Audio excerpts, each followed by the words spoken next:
A very good evening to all of you. And today we are having speaker Dr. Sirisha, and her topic is sampling and its method. And Dr. Sirisha has done her PhD from the Osmania University under the guidance of Dr. P. Malyadri in the area of new performing assets management in State Bank of Hyderabad at Rangareddy district in the year of 2013.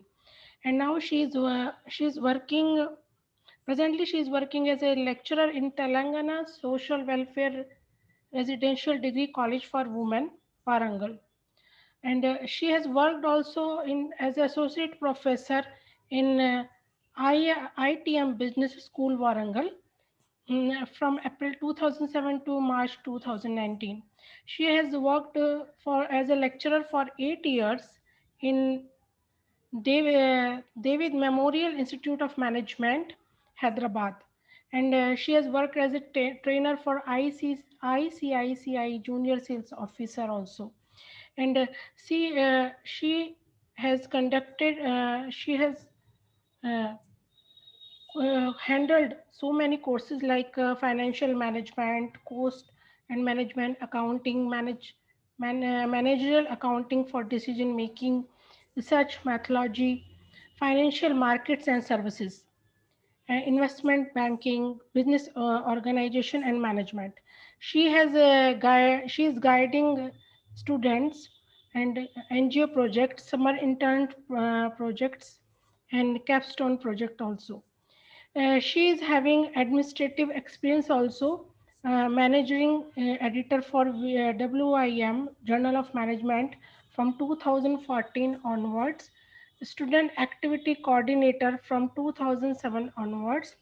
She has worked as the exam branch coordinator during 2007 to 2010, and she has worked as an academic coordinator in 1999 to 2005. She has organized so many conferences, like she has convener of national webinar on mutual funds, convener for a 3-day e-faculty development program in the year of 2020. And she has published around 25 research paper, and she has presented around 15 research paper, and she has attended national international level of conferences, FTPs. And she has conducted training coursework also, and attended training coursework also. So welcome you, ma'am, in our FDP and FDP, uh, from Genesis of Education Impression Rudki. Over to you, ma'am.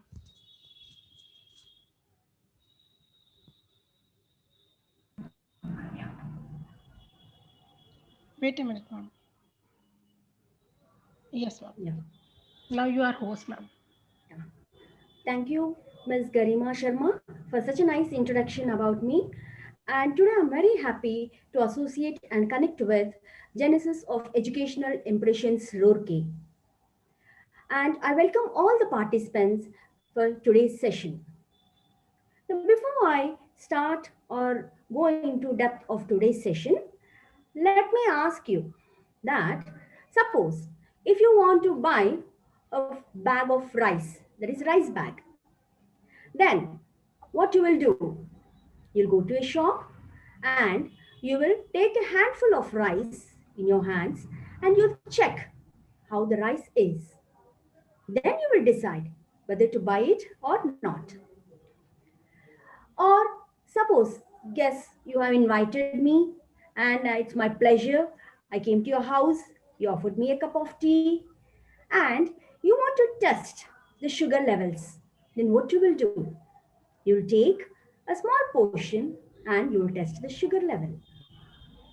Finally, if for a regular checkup, you'll go to a doctor and doctor prescribes you for CBP, that is complete blood picture. Then you'll go to a diagnostic center.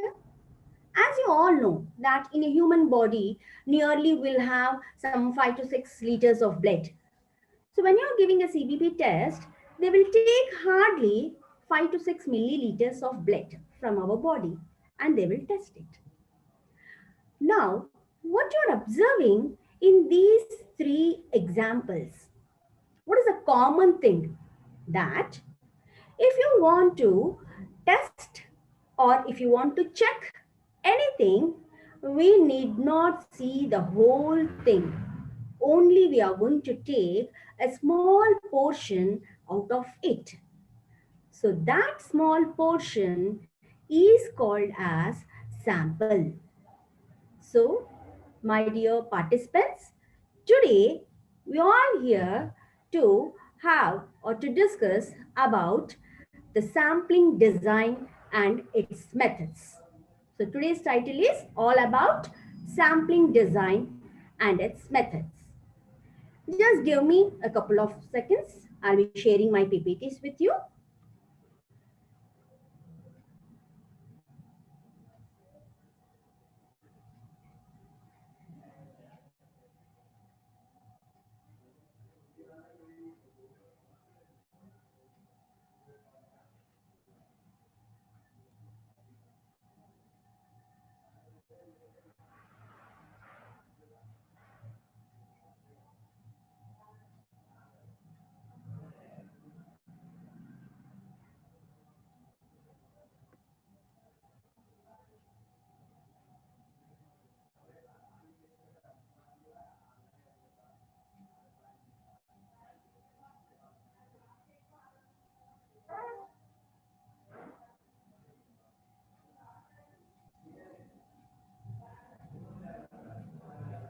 Yeah. Is it visible?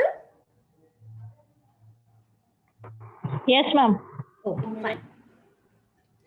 So today our topic is sampling design and its methods. So before we go into the session, let me first give you what are the learning objectives of today's session.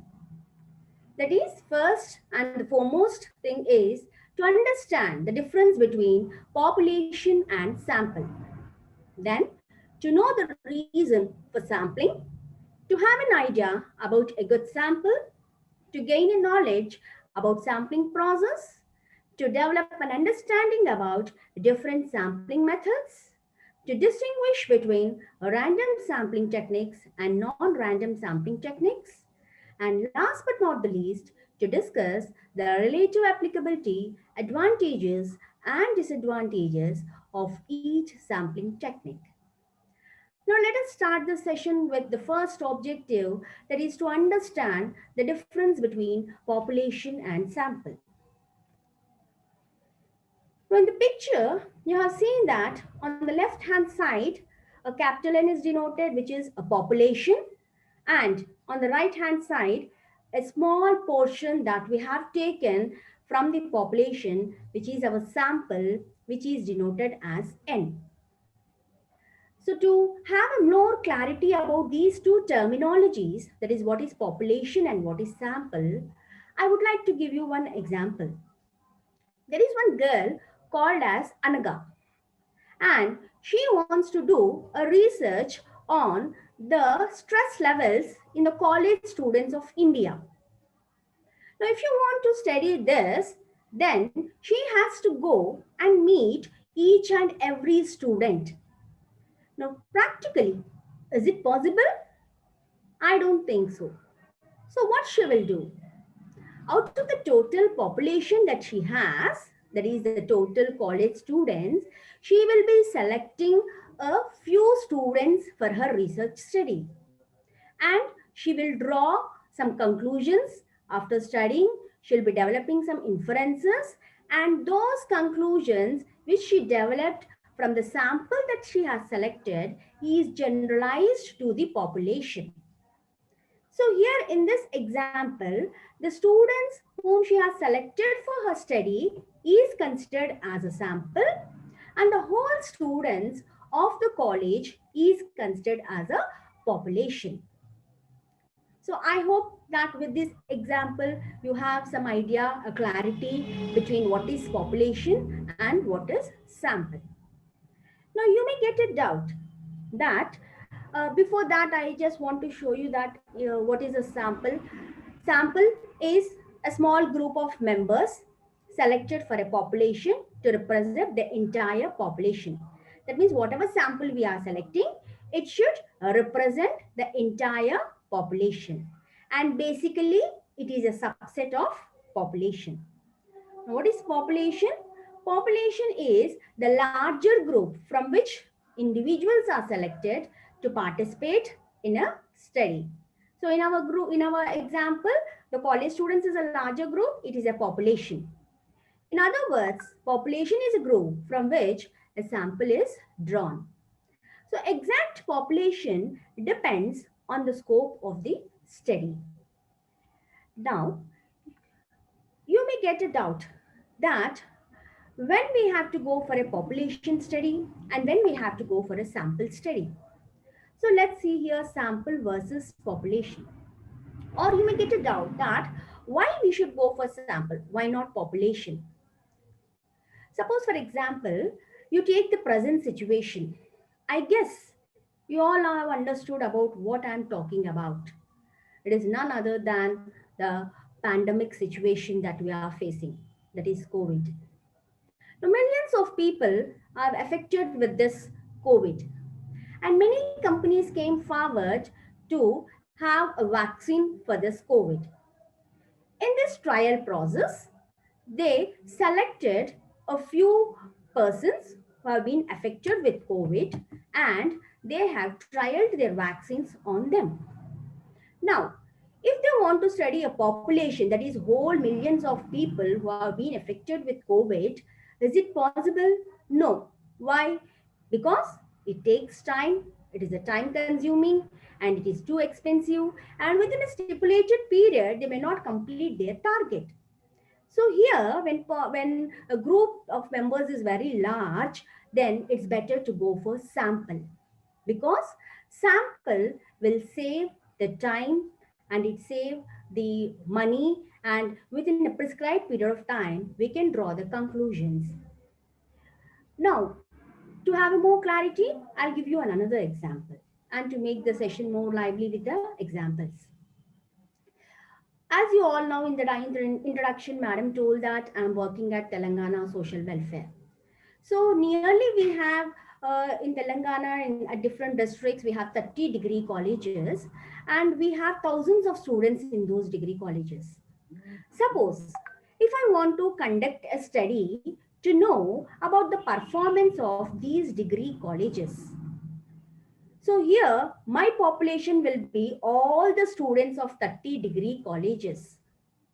Is it possible for me to conduct a population study here, asking or knowing about the performance of each and every student because there are thousands of people?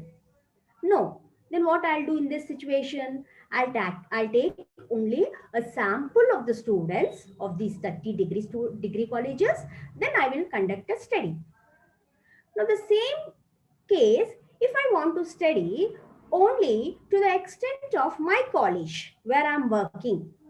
My college consists of 750 students. So my population here is 750 because my target is only to know the performance of my students. So here I need not take a sample.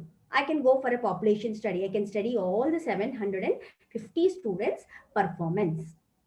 So it depends on the situations and on the resources in terms of time and money, whether you will go for a population study or a sample study.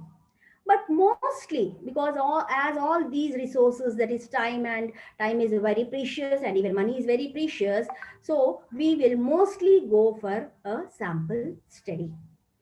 So if you see for a question that why do we need to go for sample, the simple answer is because of lack of resources, which might be time or in money. Then one might you study the entire population.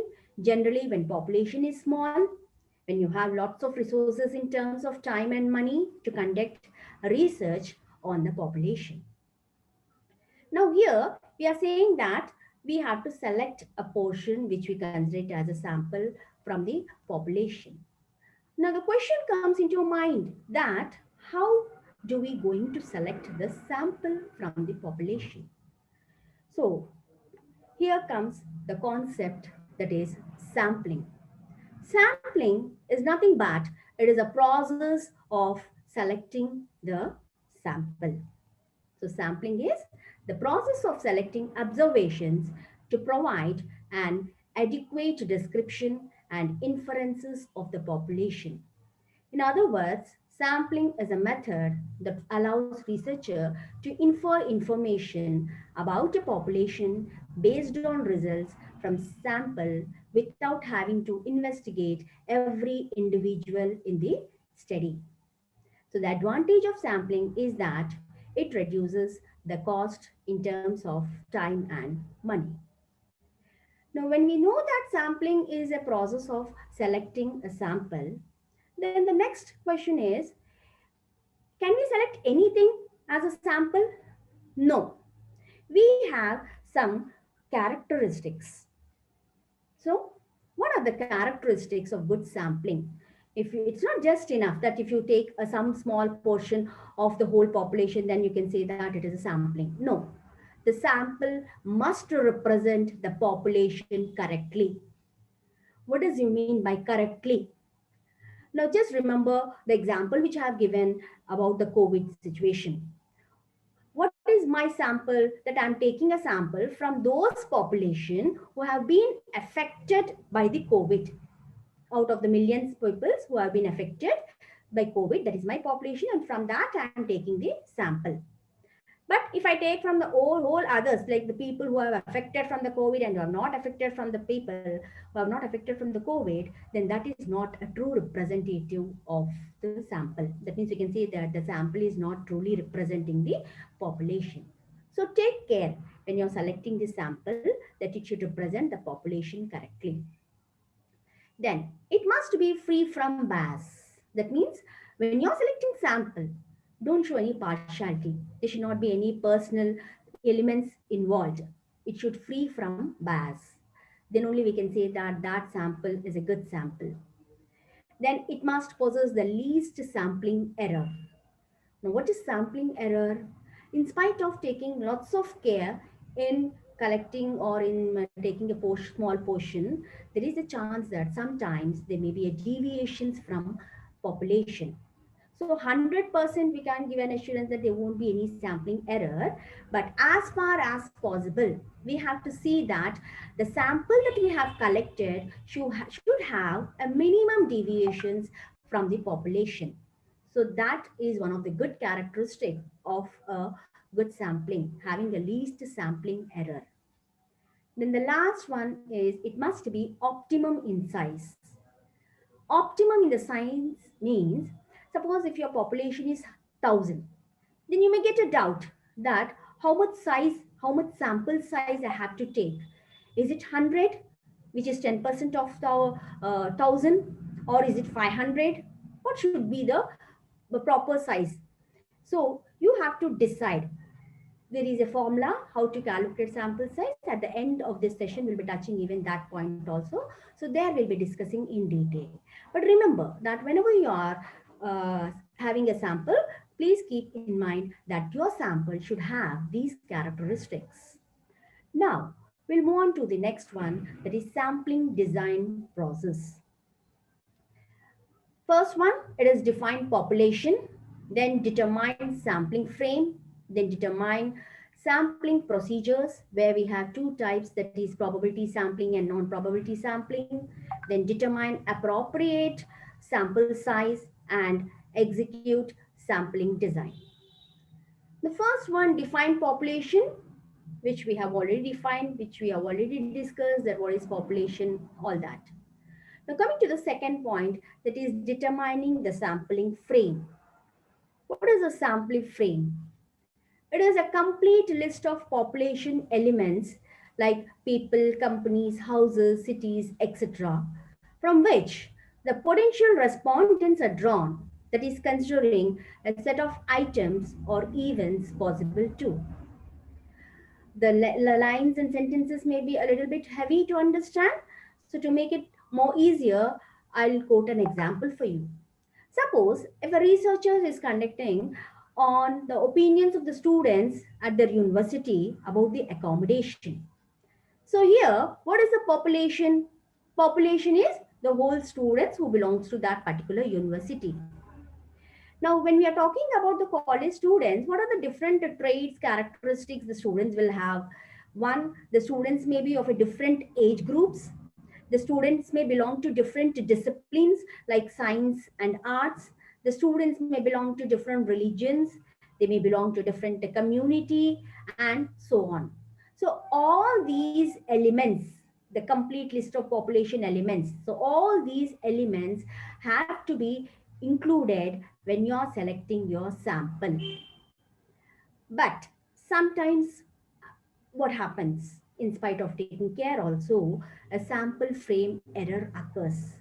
So when it occurs or why it occurs, when certain elements of the population are accidentally omitted or not included in the list. So it is just by accidentally, it may happen, but it not by bias. Then if you move on to the next one, which is the most important thing and the main framework of today's session, that is the types of methods of sampling. There are mainly two types of samplings. That is, one is random sampling and other one is non-random sampling. So let's first see what is random sampling technique. The name itself says that it is random. That means we are going to select here the sample based on randomly. To have more clarity, I would give an example. And here I'm giving you an example of about a teacher, because I believe that most of us here in the participants are either the faculty or the research scholars and who know about this live experience, what happens in the class, so that it will be easy to understand, grasp the concept. Generally, when a teacher comes to a class, what she will do? She will ask the students about the previous session's questions. Now, when she is asking or when she planned to ask such questions, randomly, she may ask questions without any planning.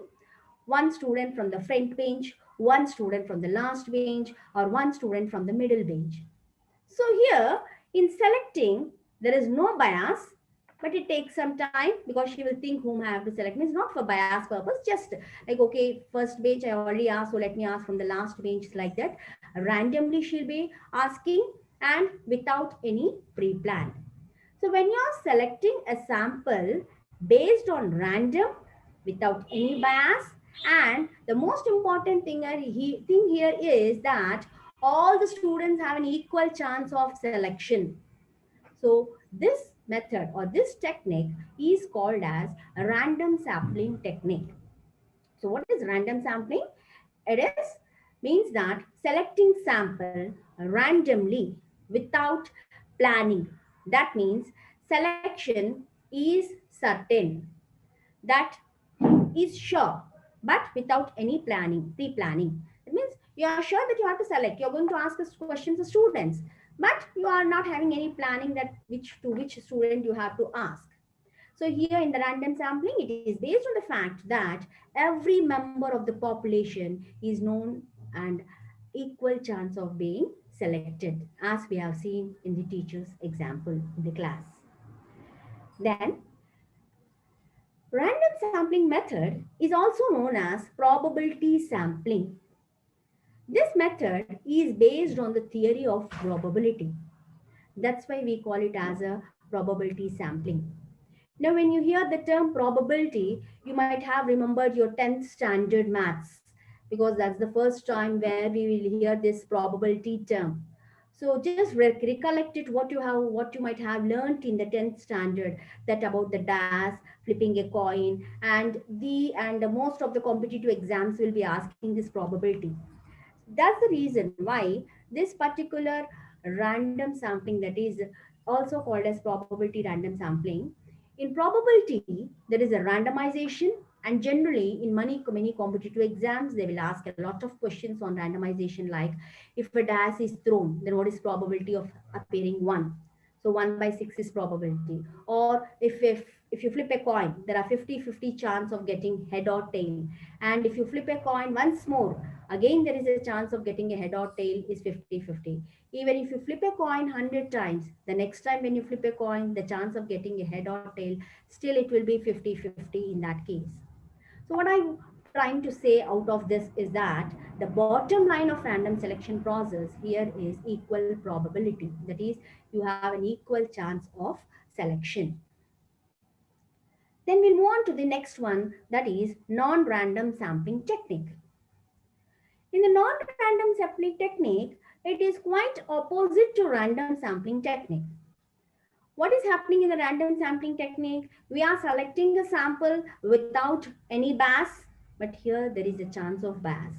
There we are selecting a sample without any planning, but here we may select a sample with some planning. So it's quite opposite. So we call it as a non-random sampling technique, or we may call it as a non-probability sampling technique. So every member of the population here does not have the same chance of being selected in the sample.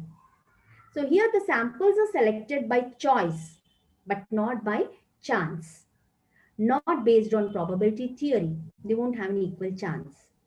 And personal elements, bias, has a great chance to enter. Representativeness will be in question. What does it mean? To explain all these points, I would like to explain you with one example. And I'm going to take the same example of the teacher so that you will have a more clarity, like how one example can be treated as a random sampling and same as a non-random sampling. Now here also in the non-random sampling, the teacher comes to a class, but when she comes to a class, the main purpose is to ask the questions of the previous sessions. But she'll come to a class with some planning. What is planning? To ask the questions to a particular students only, because she wants to confirm that particular students may be a dull students or an average students, whether they have understood the topic is a previous class sessions topic or not. So here what is happening here, it is quite opposite to random. She is coming to the class and asking questions, but pre-planned, and there is a bias because a particular student only she is asking, so there is no equal chance for all the students. And here the selection of the students is not random, and it is if you are selecting only the dull students, we can't say that the whole class is a dull students. So here in the non-random, it is not a representative of whole population. So with this, I hope that you have some clarity with the difference between random and non-random. Still, we'll see in the point wise. Difference between probability sampling and non-probability sampling. When it comes to meaning, probability sampling is a sampling technique in which the elements of the population get an equal chance to be selected as a representative sample. Non-probability sampling is a method of sampling in which the elements of the population will not get equal chance to be selected as a representative sample. So here you'll have an equal chance, there you won't have a chance. It is only based on the choice. Alternatively, it is known as random sampling, and here it is known as non-random sampling. And the basis of selection in the probability sampling is randomly we will select the sample, and here we will select arbitrarily, that is according to our will and whims. We will select the sample. And further, we are going to see the different types under probability sampling, like simple, systematic, stratified, cluster, and multi-stage. And in non-probability, we have different types like convenience, quota, snowball, and judgment. Then when it comes to the time, probability sampling takes more time and non-probability sampling takes less time. Sampling frame is required in probability, but it is not necessary in non-probability. When it comes to cost, it is more cost in probability sampling and it is less expensive in non-probability sampling. Results, probability sampling, it is unbiased because we selected a sample unbiased without any personal elements, without any partiality, but there is a chance of bias in non-probability sampling. Now, we'll go individually each sampling techniques. Probability, as just now I have listed, we have these techniques, and non-probability, you have uh, convenient quota, snowball, judgment, all this. So we'll see now one by one. First, let us start with simple random sampling technique. Simple random sampling technique is very near to our lives because the best way to understand about the simple random sampling technique is to remember the lottery system, the chit system. So that is a simple, randomly, without any bias, we will put the chits, the names or the numbers, and whomever we want. Like if you want 10, so we will select 10 chits from the bowl, and that comes under simple random sampling technique. For example, if suppose there is one hospital, and in that some 100 nurses are there, and in that 100 nurses, 10 nurses have to do their night shifts, then who will be selected? Then what they will do, all the 100 nurses names will be put it in a bowl, and they will take 10 chips, whoever name comes, they will be doing night shift for that day. The rotation comes. No, you may get it out that, so in that case, well, why can't we do all the samplings in the same simple random? It's not possible, because the simple random is suitable or applicable only when the population is finite in number, where we can count it and it is in small. So in such cases, the simple random sampling technique is suitable. So just have a look up these points. In this type of sampling, each and every element of population has an equal chance and probability of being selected in the sample. The population must contain a finite number of elements that can be listed or mapped. Yet the selection of items depends completely on chance of probability and randomization. Hence, this sampling technique is known as the method of chance or random of chance. And when this random that is simple random probability is applicable when population is small and readily available. Then this example I have already explained you. Then we'll go to the next one. That is systematic random sampling. So here the name itself says that we have to follow some systematic while selecting the random. So what does that systematic means? Unlike simple random sampling, there is not an equal probability of every element being included. In this type of sampling, the elements are selected at an nth term. What is this nth term? I'll be showing one picture and I'll be explaining you. So by seeing that example, you'll understand that, okay, in systematic random sampling, we have to maintain, or there will be a regularity and uniformity in selection. And it is applicable where the population is not too small nor not too large. If it is too small, we can go for simple. But if it is not too small or too large, then we can go for systematic. To have a better understanding, I'll be giving you one example. Suppose I want to do a survey on in my colony where I'm living. There are 300 houses in a colony. And suppose you want to survey about the colony in different aspects like maintenance, parking facility, community hall, garden, and so on. And you decide your sample size here is 100. So you just divide your total population, that is all the houses in a colony, which is 300, with a sample size 100. Then you will get 3. So this 3 is your nth term. So how you'll get an nth term? Out of the total population divided by the sample size. So here your total population is 300 houses and sample size is 100. So 300 divided by 100, you'll get 3. So that means, what is this 3 stands for? Third or nth term means that you are going to select every third house member as your sample. So like this, for this, what you have to do first, you have to arrange all the houses according to the door numbers, and then every third door number house is selected for the survey. 1, 2, 3. So third person, third door number, you will be selecting as a sample. Then 4, 5, 6, like that. You will be doing it 3, 3, 3. So like that, you'll be going on till you get a sample size of 100. So here you are maintaining some uniformity, some regularity, some systematic way you are selecting the sample. That's why we call it here, this particular selection as a systematic sampling. So here also there is no bias. In simple also there is no bias. Basically in the random selection there is no bias. But what is the difference? In simple also you are not having a bias, and here also you are not having a bias. So see what is the difference, how simple random technique versus systematic random technique is. If you see the similarities, both methods are unbiased. But if you come to the differences, in simple random sampling, there is an equal chance of selection. But in case of systematic random sampling technique, the selection is not based on the equal chance, but it is based on the nth term. So that is the difference between these two sampling methods, even though both are comes under random sampling and both are unbiased.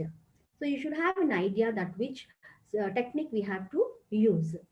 Then we will move on to the third one, which is stratified sampling technique. Here you are seeing in the picture that there is a group of people, large group of people, as we have defined what is population. Then from this population, I have divided two subgroups. You are seeing two subgroups there in the picture. So these two subgroups are named as strata. Subgroups are called as a strata or stratum. From these two subgroups, then I'll be selecting my sample. So this is the way we'll follow the selecting of sample if we are going to follow the stratified sampling method. So in this method, the population is first divided into subgroups that are called as strata. And generally, what is the criteria, how you'll make a strata, you'll get these doubts. So common criterions used for stratification are gender, age, income levels, occupation, a region, or n number of things. Right? It goes on, the list goes on. However, the criterion vary greatly investigation to investigation. And the topic and nature of the investigation tells on what criterion the strata are to be made. Now, what does these two sentences mean? That the criterion varies from investigation to investigation, and the topic and nature of investigation tells on what criterion the strata are to be made. Let me take one example for you. Suppose if I want to study, or a researcher want to study that about the spending habits and saving habits of male and female people. So he's having a population, and in that population it is a mix of both male and female. Now, what we have seen in the diagram, out of the total population, we have to make a subgroups, two stratas. So my objective here is to study the saving habit and spending habit of a male and female. So my subgroups will be based on my criteria is based on the gender. That is, one subgroup I'll be making based on the male, and another subgroup I'll be making based on the female. So this is if my objective is to study the saving objective, or to study the saving and spending nature of gender based. Suppose if the concept is same, that is I want to study the saving and spending habit, but not based on the gender, but it is based on the age levels, because these are the factors which affects the spending and saving natures a lot. Different age people will have a different criteria of spending and saving. Then I have to make a subgroups, that is stratas, based on the age out of the total population I have. Here I'm not making my subgroups based on the gender, but here I'm making the subgroups based on the age, like 16 to 26, one group, one subgroup, then 26 to 36, and another subgroup, then 36 to 46, then 46 to 56, then 56 to 66. Like that, I'll be making my subgroups based on the age. If I want to study the saving and spending on basis of age. Same thing. If I want to study it based on the income levels, because generally the poor peoples who have low income, their saving and their spending differs from the rich people's savings and expenditures. So my subgroups here will be rich and poor, where I'll be categorizing based on some income level. Then occupation. If you take salaried people and business people. Again, their spending nature will be different and their saving nature will be different, because salary people will be getting a definite income every month, their commitments will be there, and business people spending nature will be different and saving nature will be different. So if my objective is study on the occupation basis, so my subgroups will be on occupation basis. So like this it goes on. So what is your main objective of the study? They based on your study, that is the criteria varies greatly from investigation to investigation, and the topic and nature of investigation tells on what criteria the strata are to be made. And the applicability, when you come to this applicability, it is used when we reasonably expect the measure of interest to vary between different subgroups, and we want to ensure representation of all subgroups, where we feel that the interest of the people, the topic is same, that is about the spending nature and the saving nature, but it differs when the subgroups differs, in interest differs. So in that case you will go for a stratified probability. Then in this stratified probability, you have two types. One is called as proportional allocation technique, that is using proportional allocation techniques where the sample size of the stratum is more made proportional to the number of elements present in the stratum. And in equal allocation technique, using equal allocation technique, same number of participants is drawn from each stratum regardless of the number of elements in each stratum. Now you might have remembered that in at the initial stages I have given you, or I talked about my college where I have 750 students. So there I want to study, as I told you that I want to study a population study or about my college performance, that is how the students are performing. Now whether I will, for the population is there and I have to go for I'm going for a stratified sampling where I'll divide it subgroups. Now my intention is to divide the subgroups based on their disciplines. That is, out of 750, 500 students belongs to science and 250 students belongs to arts. So first I will divide them. Now, when it comes to a sample selection, how I suppose I took my sample size as 120. Then how I'm going to select them? If I want to follow the proportional technique, then what I will do, I'll take a proportion of these two disciplines, these two subgroups, that is 500 and 250. So it comes to 2:1. That means if I'm selecting one student from arts group, then I'll be selecting two students from the science group. Like that, my total population, my total sample size is 120. So how I'll be selecting 40 students from the arts and 60 students from the science. So that comes, 80 students from the science and 40 students from the arts. So it comes to 120. So I'm selecting my sample size based on the proportion. The same example where the population is same 750, the sample size is same 120, the subgroups are same, discipline, science and arts, but my selection is varying. Here I'm following equal technique. That means immaterial how many students are there in science or how many students are there in arts, I'll be selecting equally. That is, out of 120 sample size, 60 I'll be selecting from science background and 60 I'll be selecting from arts background. So in this way, if you're selecting proportionally, we call it as a proportional allocation technique. If you're selecting equally, then we will call it as a equal allocation technique. So with this understanding, we'll move further into the cluster random sampling technique. Now generally, what do you mean by cluster? Cluster means it is a section. So you see here, what is a cluster? Cluster means the population is divided into sections called as clusters on the basis of their geographical allocation.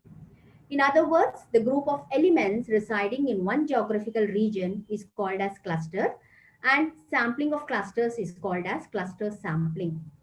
So cluster sampling is a sample procedure that involves randomly selecting a particular cluster of elements from a group of population and subsequently selecting every element of a selected cluster for study.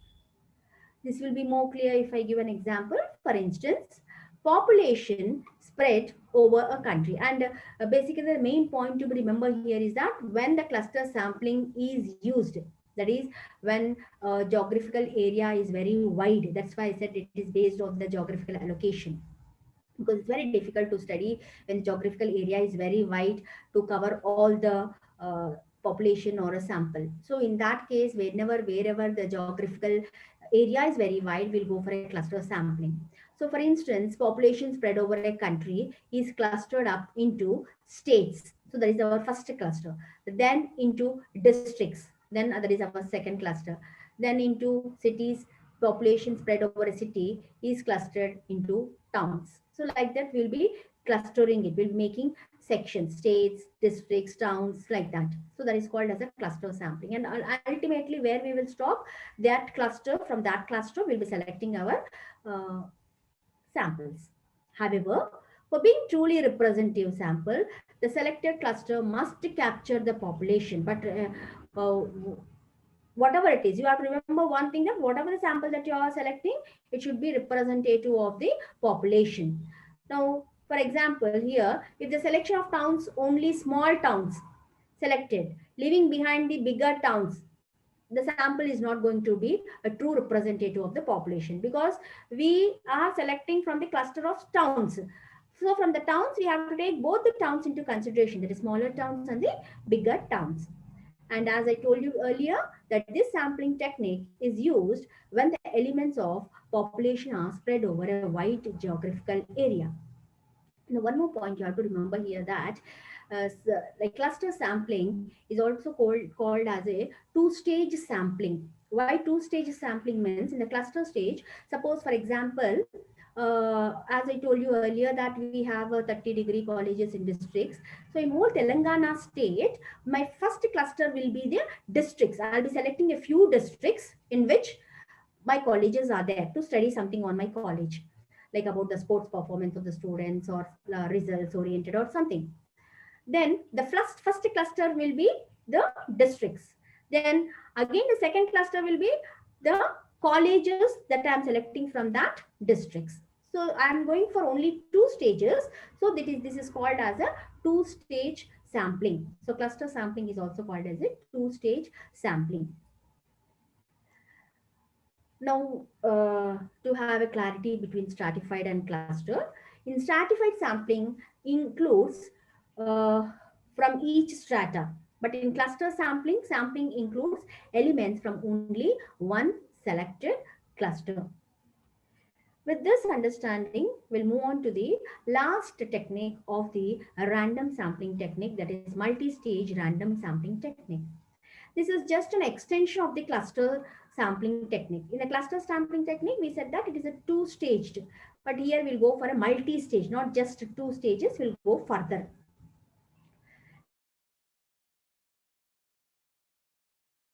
Two or more probability techniques are combined. That means when we are selecting any sampling, if we are dependent on more than one sampling technique, then we call it as a multi-stage sampling technique. It is used when the elements of a population are spread over a wide geographical region and it is not possible to obtain a representative sample with only one aforementioned technique. So if it is not possible for us to take a sample only with one selection, then we will go for this multi-stage sampling. Not only more than one method, but even if you want to select a final unit or element of a population, which is used in investigation, is obtained after sampling at several stages. That is also called as a multi-stage sampling. Now here, if you see the example, suppose if you want to study the quality of education among high schools of India at village level. India is a big country, so it is very difficult to cover the entire India's high schools.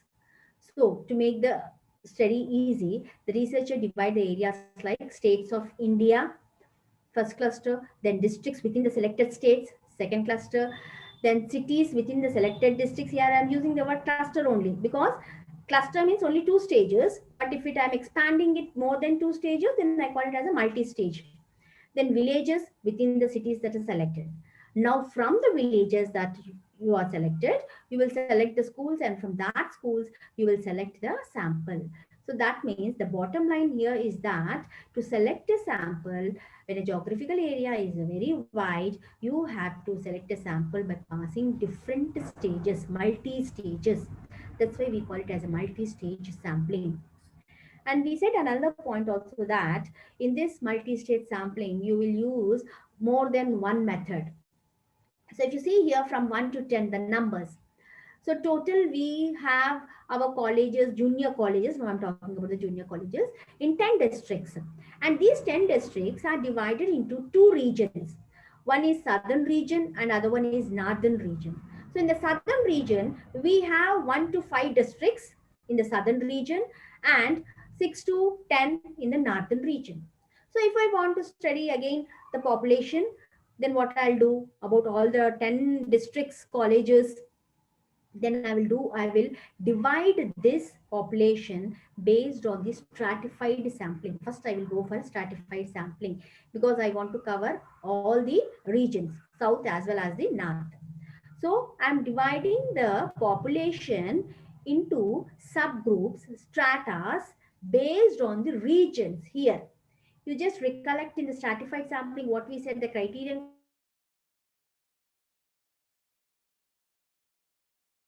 income levels or occupation or gender in any way. Now here my objective is to study it, to divide it based on the region wise.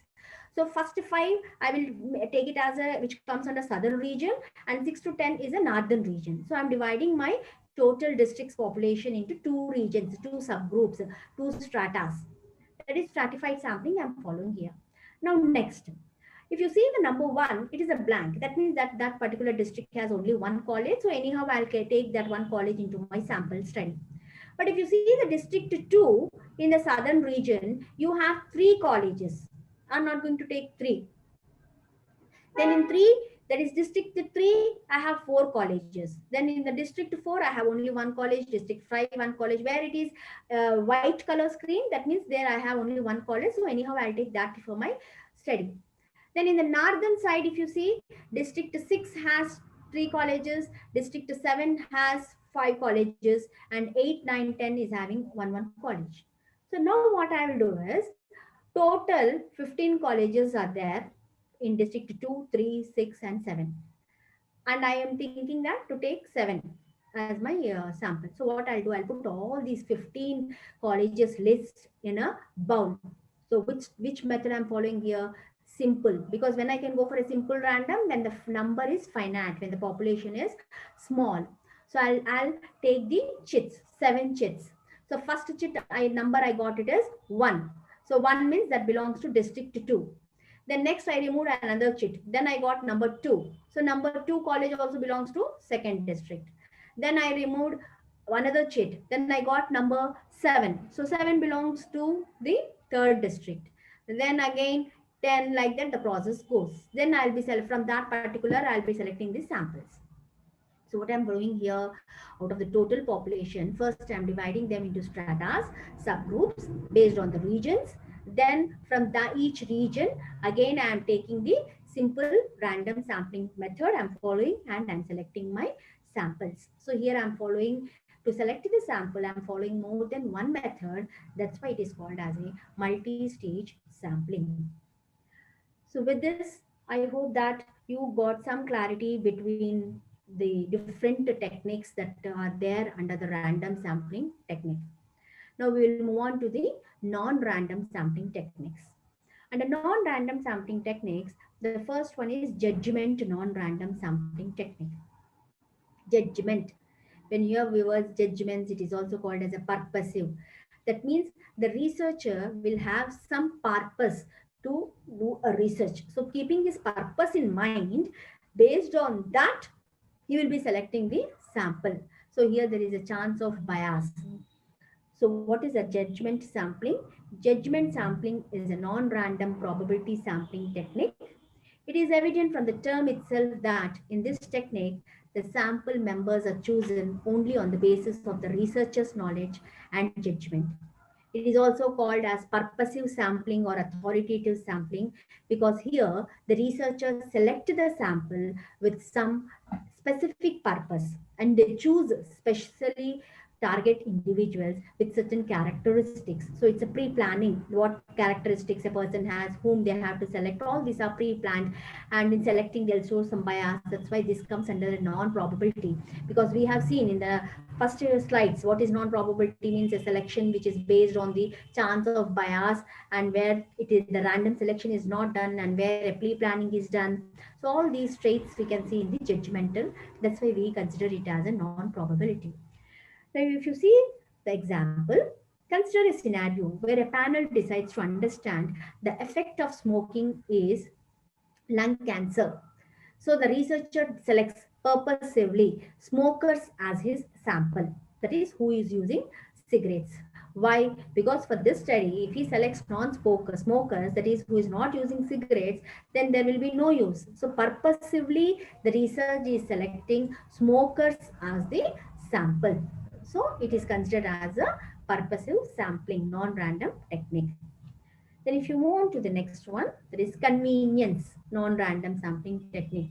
We like this technique a lot because it is according to our convenient, we can select the sample. So convenient means according to our accessibility. In this technique, selection of sample depends upon the convenience of the researcher. So convenience sampling simply includes individuals who happens to be the most accessible to the researcher. It is also known as accidental sampling. So convenience sampling is defined as a method adopted by researchers where they collect market research data from a conveniently available pool of response. So generally, who will follow this convenience sampling is the marketing people. Like when they want to go for any new launch of a product, and if they want to know the feedback of the customers, so whomever they conveniently see, you might have seen that in the malls they will be interviewing. So that type of selecting the sample is called as a convenient sampling.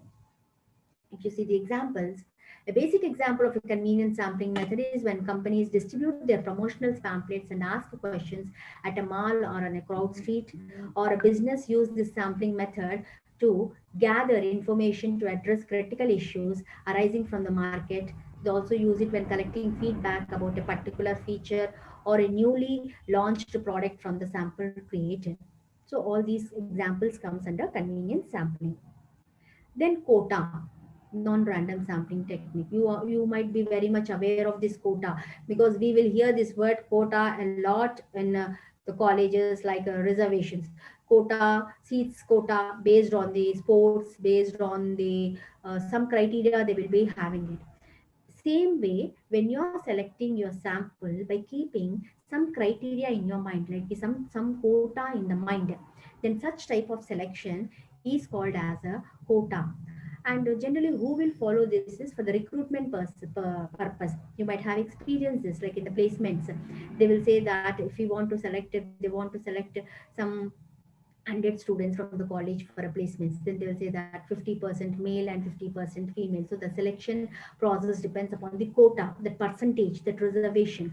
So such type of selection we call it as a quota. So here in sampling, quota means to take a very tailored sample that's in proportion to some characteristics or trait of a population. Quota sampling is defined as a non-probability sampling method in which researchers create a sample involving individuals that represent a population. Researchers choose these individuals according to specific traits or qualities. They decide and create quotas so that the market research samples can be useful in collecting data. These samples can be generalized to the entire population. The final subset will be decided only according to the interviewers or researchers' knowledge of the population. All these we can explain with one simple example. That is, if a researcher wants to select 100 students from one college, here, a researcher is fixing a quota that female percentage is 50 and male is 50%. If a college is having 200 students and it has 50 male students and 150 females, sorry, 50 female students and 150 male students, then the researcher selects 25 female students as 50% because his quota is 50% of both, of 50 students is 25, and 50% of 150 male students is 75. So he selects the total sample size as 25 female plus 75 male, that is 100 students. So whenever in the selection process, if you want to fix a percentage, then you will go for a quota sampling method. Then the last one in the non-random sampling technique is snowball non-random sampling technique. Snowball, what does it mean? Snowball sampling is based on a snowball theory where once if you throw a ball in a snow, it rolls and picks up more snow along the way and becomes larger and larger. It is also known as network sampling or chain referral sampling because in this sampling technique, the researcher selects samples and asks them to refer to you to others. In other words, this is a sampling technique in which existing subjects provide referrals to recruit samples required for a research study. See in the example here, a researcher wants to interview the homeless persons. So he meets some homeless persons on the road and then asks them to give some more references of homeless people. So like this, he will start with few sample, then with the reference of that sample, he will again go to another sample, and with the reference of that sample, again he will go to another sample. So like that, he will be going till he get a sufficient data. And in this, we have a different linear snowball. The diagram clearly says linear snowball means you first started with one person, one homeless person you met on the road, and you started interviewing him. And you asked him to refer another person. And you interviewed him, his experiences, then you went to and you asked him to give another person. Then again to another person, then again to another person. So line from one person to another person, if you're getting a referral, your chain is increasing. That's why we call it as a chain proposal, chain random, non-random technique.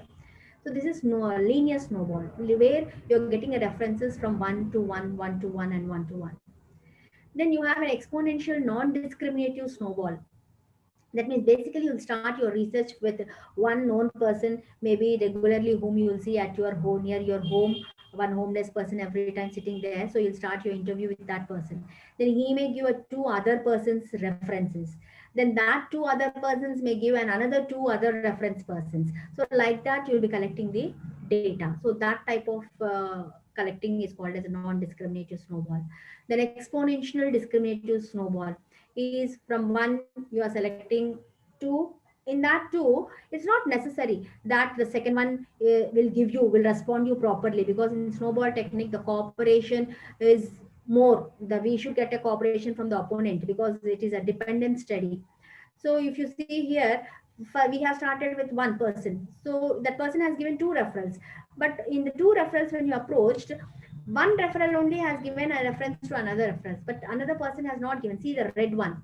So like that, in the snowball, you'll be going on collecting the data till you are satisfied with the data that you have collected. So after having or studying about all these different techniques about probability sampling and non-probability sampling, let us have a gist of all these techniques about their strengths and weaknesses, so that to have a better understanding what is the strengths and when to use it, all that things. Because depending upon the strengths and weaknesses, these points help us to know when to select which technique. Simple random sampling technique is easily understood, a representative of all the members of the population. When I'm telling this, just recollect the example, then you'll understand this more clearly.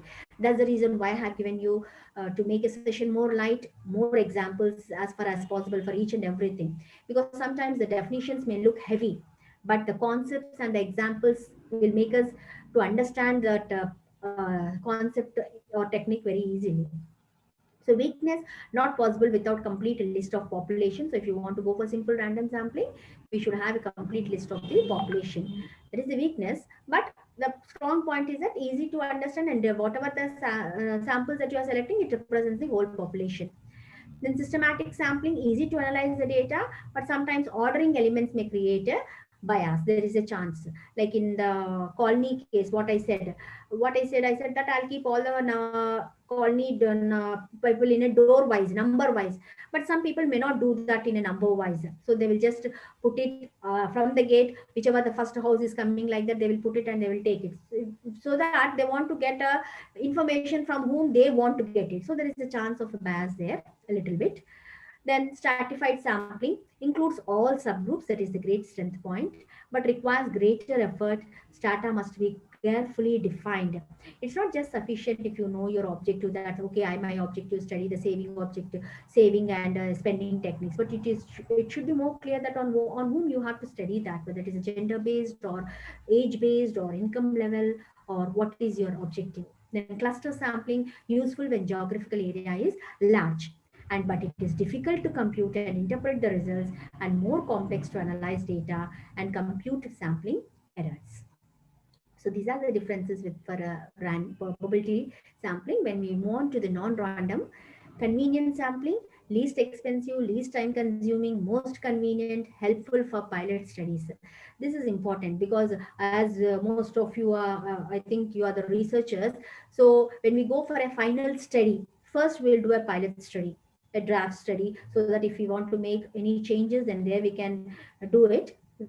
In that, convenient sampling is better, because we will whomever is convenient will just give a questionnaire, and they will feel while filling a questionnaire, you'll face some practical problems, so that you can change your in your final questionnaire. So that is useful. Then selection bias will be there, whom you want, only for them you may give it, so there is a chance of bias. They may not point out you, so something like that, it will be there. Sample not representative, chance of sample error. So sample of error chance is there here. Then judgmental sampling, low cost, convenient, not time consuming, chances of bias, it is not a scientific method. Quota sampling, sample can be controlled for certain characteristics, because you're controlling that how many you want to select it, some percentage you are fixing, so it is in your control, but there's chance of sample error. Snowball sampling can estimate rare characteristics. So when you want to study where the information is difficult, where you alone cannot get the whole sample, or you alone don't know exactly about the population, so you can do it through the references. So where the references is needed, chain system is needed, there you can follow this snowball sampling technique. But it is a time consuming, because we have seen how the respondents, there is your referrals may respond to you or not, and the biggest problem here is that it is a lack of cooperation. So with this, we will move on to the last but not the least, that is to determine the appropriate sample size in our process. Now, to determine the sample size, you have many formulas to calculate it. If you see in the Google, you will get it. But the one of the easiest way, sorry, is the Crazy Morgan formula, where to S stands for sample size, x square into n is the formula, p1 minus p divided by d square, n minus 1 minus x, then p into 1 minus 1, where x square stands for table, table value of chi square, 1 degree of freedom. When you see the chi square table, you'll find this 3.841. Your population size is 1000. Let us assume that my population size is 1000. And proportion, it's always standard 50%, and degree of accuracy is 5%. Substituting the formula, you'll get 278. Now, I'm just giving this because my main topic is about the methods, but still I'm giving because it is one of the important step in the process. Because if you remember, when I started with the optimum size, I started with a number called as 1000. So there has been a confusion that 1000 means what should be my sample size. If my population is 1000, what should be my sample size? If it is 100, then it is too low, 10%. If it is 500, it may feel it difficult. So if you use such formulas, Google will help you. You have a calculators for that. And if you just put your data into that Google, then you'll get no. So here, if I take the example of population 1000, then the sample size is 278. So like this, you can calculate the sample size for your population. Now, before I conclude this session, I would like to tell about two more important concepts. that is about the confidence level. Generally, you'll come across these two terminologies. What is confidence level is, this is the level of certainty that the characteristics of the data collected will represent the characteristics of the total population. Like from the total population, whatever the characteristics you have selected, whatever the sample that you have selected, whatever the data that you have selected, how far you are confident that it represents the total population. For example, say that the confidence level is 95%. What does it mean, 95%? That means that if you selected 100 cases in your sample size, in your sample, the 95% confidence level means that at least 95 cases of the sample represent the population. You're confident that 95% I'm sure that it represents the population. So confidence level, your 95% tells how far your data collected is representing the total population. And mostly in many cases, the confidence level is taken as 95%. In some cases, they'll go for 99% also, but mostly it is 95%. Then one more last point I would like to tell you is about the margin of error. That is, it is accuracy you require for any estimates made from your sample. Definition is heavy, but really reality is simple. I'll be explaining this. For example, let's say you're asking students whether they are happy or not with the accommodation at university. So 47% of them said that they are happy. And in this case, if the margin of error is 4%, again, you can take a help of a Google. You have a calculators for this, like how to calculate a margin of error. You have to give some inputs. So automatically it will give you, maybe you have an idea, like whenever you're writing about the research papers, you have a technique called as a CAGR, where you'll put it, then it will give you a pound annual rate. In the similar manner, margin of error is also, you have a calculator, you can just use sample size and margin of error. I'm explaining only how to interpret it. The calculation part is different. So if suppose here, if you think that your margin of error is 4%, so what does this margin of error 4% means in your survey when you got a result that 47% of them are happy? That means it interprets that in your results 47%, because exactly we can't say 47%. As I said before also, there may be some sample errors. So with this margin of error, you can say that out of 47, remove 4 minus 4, that comes to 43, and add 4, that comes to 47. So that means 51. So your result is that between 43% to 50%. So you can say that approximately the students who are happy with the accommodation at the university level is 43 to 51%, because it is very difficult to say that exactly 47% students are happy with the accommodation. And generally the margin of error will be between 3% to 5%. So I'll conclude my session by just discussing about the learning outcomes of this session, because we have started with the learning objectives. Let us check, have we fulfilled all the objectives, and are we having a clarity what are our outcomes from this session? Because definitely I believe that when the participants joining the session and when the participants are leaving the session, there should be some impact of the session on them, and they should carry some knowledge with them, some outcomes with them. So what are the outcomes of today's session? You should have a clarity about the population and sample. That is, population, it refers to the group of things that the researcher want information about. Sample, it refers to the part of the population, that is representation or a subset of a population. And while you're taking that, you have to take a good sample, and sample also you have to draw the conclusions. The conclusions which you are drawing from the sample should generalize the whole population. So for that, you should have a good characteristics of the sample. Good sample is that which represents the entire population. And in the selection process, you will first define population, then sampling frame, then sampling techniques. In sampling techniques, you have random sampling techniques and you have non-random sampling techniques. And we have gone through all these things in detail. So with this, I would like to conclude my session. So now it's your turn. If you have any question and answers, you can feel free to ask. So thank you very much for giving this opportunity to me.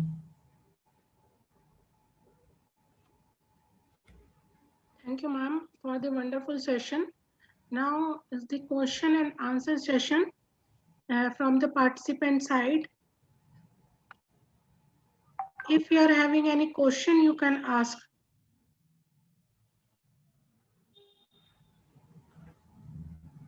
Question from participant side.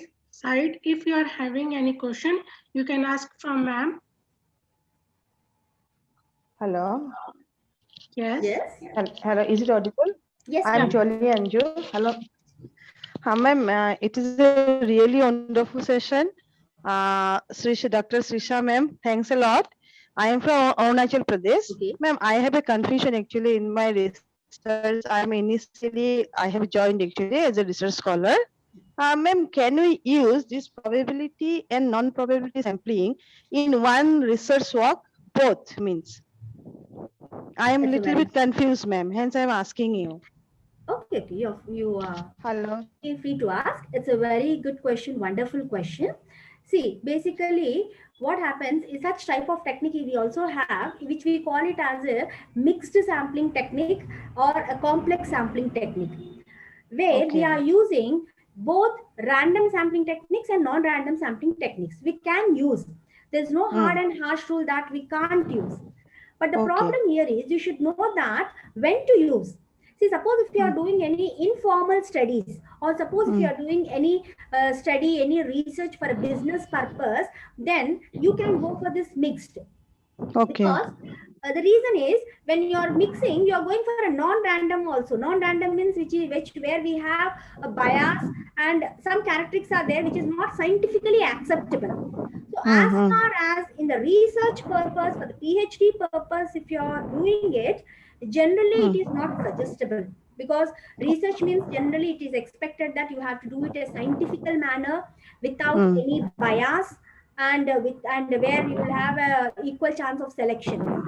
So in Okay. that case, Okay. mostly will prefer to go for a random sampling only. But it's not that we Okay. should not go, but we won't prefer it because it's a non-scientific sampling method is also included in the mixed. So it is not advisable to do so. In business or Okay. informers, you can. Okay. Okay. Okay, ma'am. One more question I'm having. Can I ask? Yeah, sure. You're welcome. Hello. You're welcome, ma. You can ask. Ma'am. Okay. Ma'am, this probability sampling when we are using, is there any statistical that hard and fast rule that we have to go for this statistical method only? No, there is no hard and harsh rule, but you have to justify why you are selecting that. See, suppose for example, it all depends upon your objective. It all depends upon your what is that population. It all depends upon your sample size. Suppose for example, you want to go for a simple random. Let us assume it. Then, if your size is in thousands and hundreds, then how many times you will write all the names in the list and you'll put it? Then there it is not possible. And one more thing is that in the simple one, the characteristics should be readily available. They should be there so that you can put the chits in that.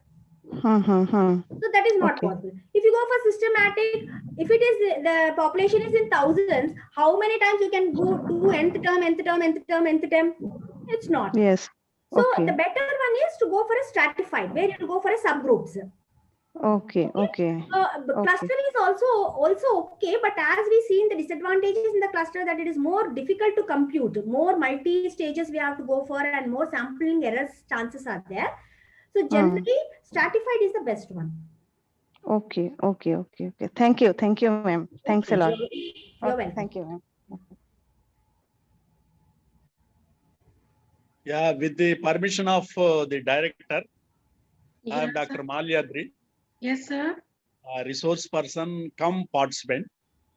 Yes, sir. I really felt very happy with the excellent presentation by Dr. Sirisha.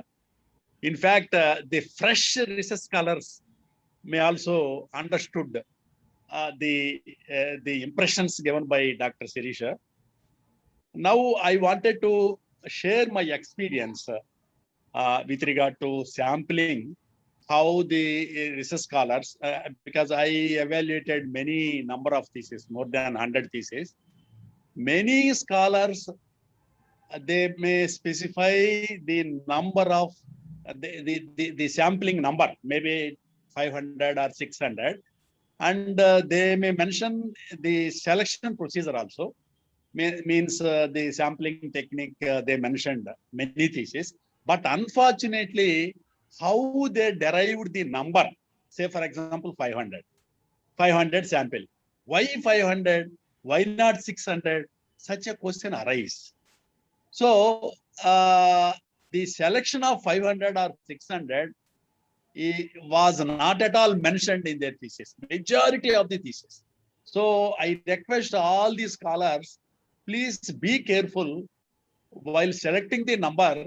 You are supposed to specify the procedure for selection of the say selection of number of the respondents. That is most important. That's all. Thank you. Thank you, sir. Yeah. Thank you, sir. Thanks for sharing nice inputs in this session. Thank you. Questions from participant side? Ma'am, good evening. Evening, ma'am. Ma'am, this is Bharti from Jabalpur, Madhya Pradesh.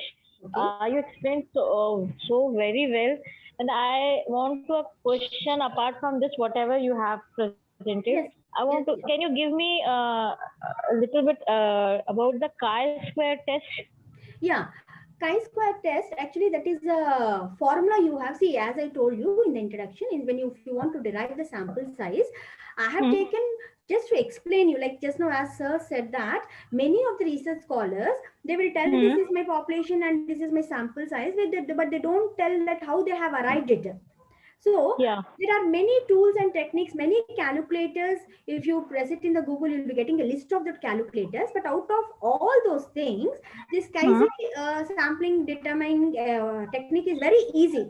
Just if you have inputs like sample size, your confidence level, your degree of accuracy, you just put a calculator, then that itself will give you the output. Like, okay, suppose if your population is 1,000, then your sample size, just put all the inputs, it will calculate and it will give you the output. Okay, you should have a sample size of 278.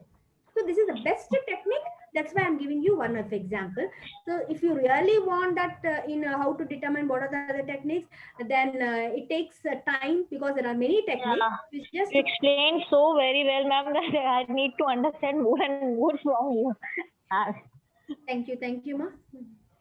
And ma'am, margin of error, you said that while testing or while going through that sampling, the margin of error, that the error will come between that 3 to 5. That also you have a calculator. That's why I said, like before I was telling, I told you that this is apart from my sampling method. Yeah, you gave. Still, I thought that many research people won't have this idea. They will just write it 95% confidence level, margin of error is 4, but they don't determine like how they came to this conclusion that 4% is a margin of error, or what does they want to say by that 4%. So I just want to interpret the result. So I put extra 2 items. Ma'am, one more question. Yes, madam. Ma'am, one more question. Ma'am, what can you just explain me the level of the significance also in that chi-square? Okay, that's what I'm saying. Your level of significance, you have to decide whether you are when you're putting your hypothesis. So what is your level of hypothesis? When you are putting your hypothesis, framing your hypothesis, what is your level of significance? You want to go for a 5% or whether it is 1%. If you're 5%, that means if your level of significance is 5%, then you're saying that 95% you are confident about your sample, what you have selected. If it is 1% degree, that is 1%, then that means 99% you are confident. But as I told, that mostly we won't go for 99%, because as we are human beings, there are human errors will be there with the sampling errors. So it's better to go with the 95%, where 5% level of significance you will take it. Thank you so much, ma'am. Thank you. You're welcome.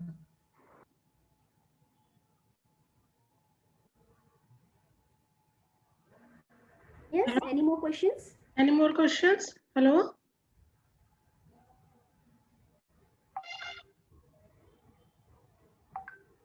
Hello? I think, ma'am, no question from the participant side. Okay. So thank you very much, ma'am, for the wonderful session. And I hope participants will benefit about the sample and how to design the sample methods. And thank you very much again, ma'am. On the behalf of Genesis of Education Impression, thank you again, ma'am. Okay. Ma'am, one more thing I want to Yeah. say. Yeah. Yes. Ma'am, can you please share mail ID or the number so that in case in the future, if you want to have any queries, we can clear it out. If it is no problem. Yeah. Okay, I'll do one thing. Anyhow, I'll share my PPTs with Ms. Garima ma'am. Sure, So ma'am. in that, Sure, I'll be ma'am. including my mail ID and WhatsApp number. So feel free to either send through the mail or you can call Yeah, me. sure. Yeah, ma'am. Thank you so much for that. Thank You're you. welcome. Thank you, ma'am. You're welcome. Okay. So now I'm going to end the session, and tomorrow session will be on 6 p.m. Today I was late, 10 minutes. Sorry for that. And tomorrow session will start with sharp 6 p.m. Thank you very much, ma'am. Again. Yeah. Thank you, ma'am. Thank Thank you so you. much. Yeah. Thank you all. Thank you, madam.